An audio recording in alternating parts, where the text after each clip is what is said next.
this video, we will be doing a little overview on Woocommerce. If your site has a store, it will have Woocommerce installed on it, and we can take a brief look through that. So if we click on Woocommerce, it should take us to orders, which there aren't any yet.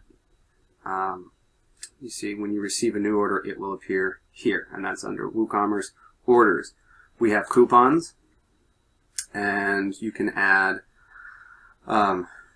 different coupons. We don't need to worry about these little notifications. So if we wanted to add a coupon, we'll just look at it real quick. You can see that we have the type of discount. We can add it to a flat rate discount to the overall cart, meaning everything in the cart, a percentage discount of everything in the cart, product discount, so per product, and a percentage discount per product. So if we did like product discount, we can add an amount to it. So we'll say $25 off.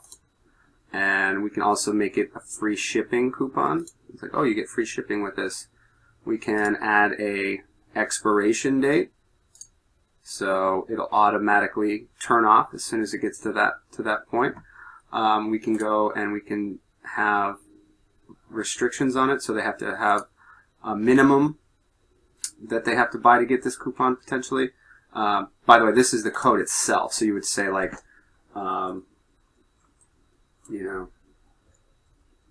get 25 off. Whoops, odd. And that would be the coupon code you would send to people.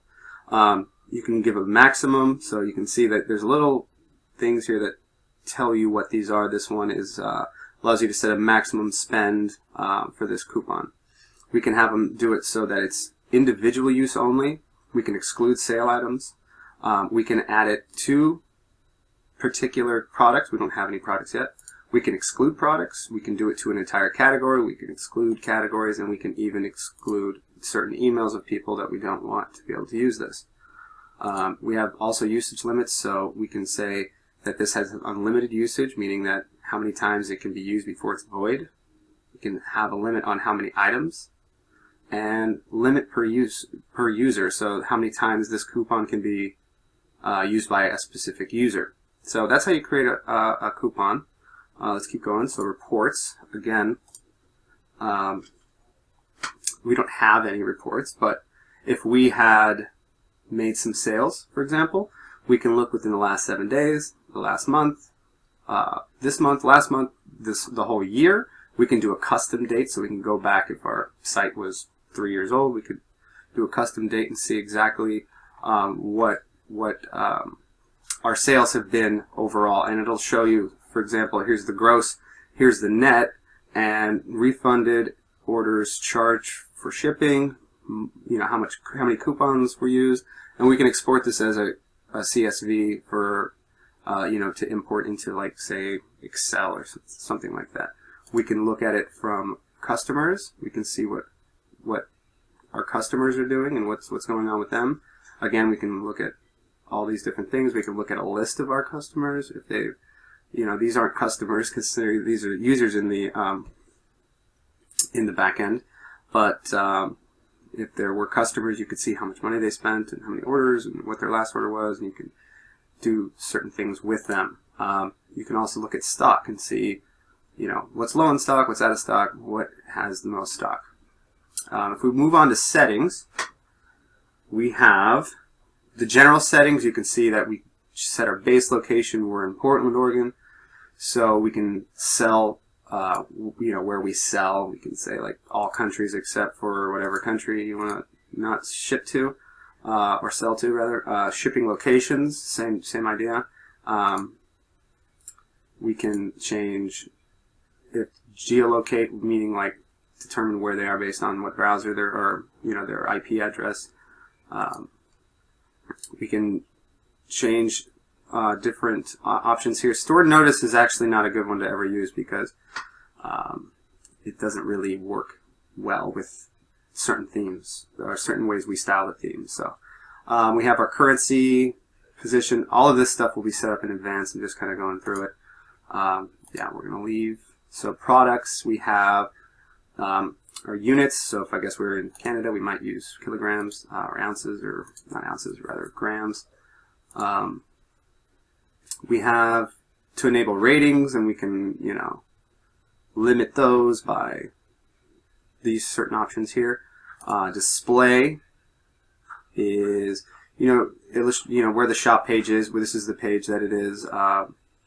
You really don't need to worry about these options here. Look at inventory real quick. So again, you're really not going to need to change a whole lot of these things. You can see that notification recipients for low stock is me, and that would be you if you were the admin.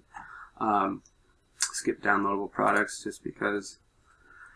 Shipping, this is a new thing for them in the recent times. So now we have rest of the world. So this is like no shipping methods for the rest of the world, but we can also like set it up so you can see like we can set a flat rate shipping for everyone in the United States, and then we can like $15, and then if they're in Europe or if they're in even the rest of the world, we can add a shipping method for the rest of the world, and we could be like, okay, if you're in the rest of the world, it's going to be a flat rate, and it's going to be $25 for the rest of the world. So we can go back to shipping zones really quickly, and we'll add a new zone for the United States. So let's add a new shipping zone, and we will call this USA, and we will say United. Start typing, and did it start typing? There we go. So United States, so it's the entire United States of America, and we can then add a shipping zone. So let's save those changes real quick. We can limit to zip codes, postcodes, and so everywhere around the world has a flat rate of $25, but if you live in the United States, you get a flat rate of $15. And you can also have, flat rate, you can have free shipping, and potentially you could have more elaborate ones, and if you do, you'll be instructed on how to do that. So that's essentially what we're dealing with for shipping. Checkout is like the different gateways that we're going to use. So we have these don't ever matter. These probably won't even be here for you. Cash on delivery won't, but this is generic PayPal. So this is like the checkout options. We've enabled the use of coupons. We have guest checkout, and these are again things that you're probably not going to be able to or need to mess with.